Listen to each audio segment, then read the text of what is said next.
What if I told you that a boy from a humble Filipino family would one day become one of the most powerful figures in the Catholic Church, nicknamed the Asian Francis, and even considered a potential future pope? This is the remarkable story of Cardinal Luis Antonio Tagle, a man whose journey from the streets of Manila to the halls of the Vatican has inspired millions. Picture Manila in the 1950s, a city rebuilding itself after World War II.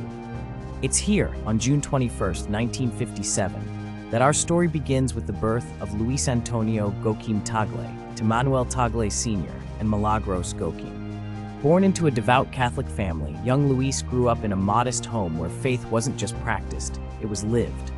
But this isn't just another story about a religious figure. Tagle's early life was marked by an extraordinary intellect and an uncommon ability to connect with people from all walks of life. In school, he wasn't just the kid who aced his exams, he was the one who helped others understand complex topics, showing early signs of the teacher and leader he would become.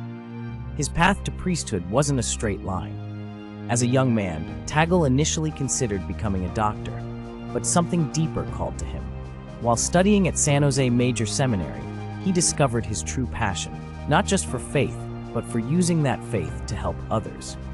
His professors noticed something special about him, a rare combination of intellectual brilliance and genuine humility. The 1980s marked a turning point in Tagle's journey.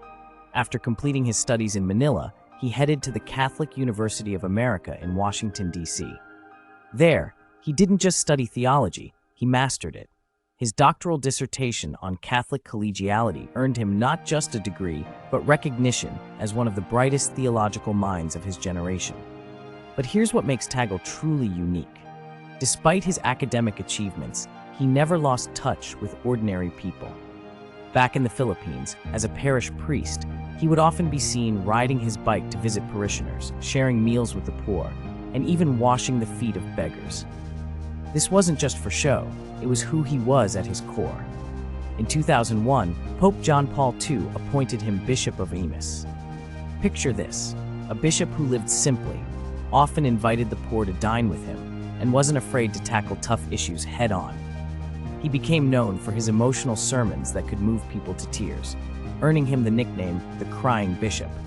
But it was his appointment as Archbishop of Manila in 2011 that truly showcased his leadership abilities. Manila, with its millions of Catholics, needed someone who could bridge the gap between tradition and modern challenges. Tagle proved to be exactly that leader. He embraced social media, started a Facebook page, and used YouTube to reach younger Catholics.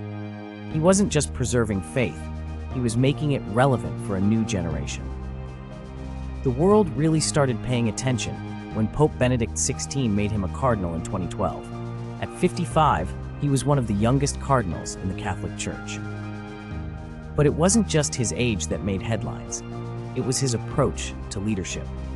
In a church often criticized for being distant, Tagle brought warmth and accessibility. Let me share something that perfectly captures who Tagle is. During a major Catholic conference, while other church leaders were being driven in luxury cars, Cardinal Tagle was spotted waiting for a bus with ordinary people. When asked about it, he simply smiled and said he was comfortable where he was. This wasn't an act, it was authentic Tagle. His influence grew even further when Pope Francis appointed him prefect of the Congregation for the Evangelization of Peoples in 2019. This made him one of the most powerful figures in the Vatican, responsible for the Church's missionary work worldwide. Think about that. A boy from Manila now helping shape the future of the global Catholic Church. What makes Tagle's story so compelling is how he's managed to balance tradition with progress. He's orthodox in his faith, but progressive in his approach to social issues. He speaks out against poverty and inequality while maintaining the Church's traditional teachings. He's equally comfortable discussing complex theology with scholars and sharing simple stories with children. In the Vatican, Tagle has become known for his innovative approaches to evangelization. He understands that in today's world, the Church needs to speak in a language people understand. He's embraced digital technology, social media, and modern communication methods, while keeping the core message intact. His response to the global pandemic showed his leadership style perfectly. While maintaining safety protocols, he found ways to keep the church connected with people. He moved masses online, organized virtual prayer meetings, and ensured that the church remained a source of hope during difficult times. Today, Cardinal Tagle continues to break new ground. He's addressing climate change, speaking up for migrants and refugees, and working to make the church more responsive to modern challenges. Many see him as a potential future pope, which would make him the first Asian to lead the Catholic Church. What's truly remarkable about Tagle's story is how he's remained essentially unchanged by power and position. He still prefers simple meals, enjoys talking with ordinary people, and maintains the same humble approach that characterized his early priesthood. He's proof that one can reach the heights of power while keeping their feet firmly on the ground. As we look at Cardinal Tagle's journey, from that small home in Manila to the Vatican's corridors of power, we see more than just a successful religious leader. We see someone who's shown that with faith, dedication, and genuine love for people, it's possible to rise to the top while staying true to your roots. His story continues to inspire people around the world, showing that true leadership isn't about position or power. It's about service, humility, and making a difference in people's lives.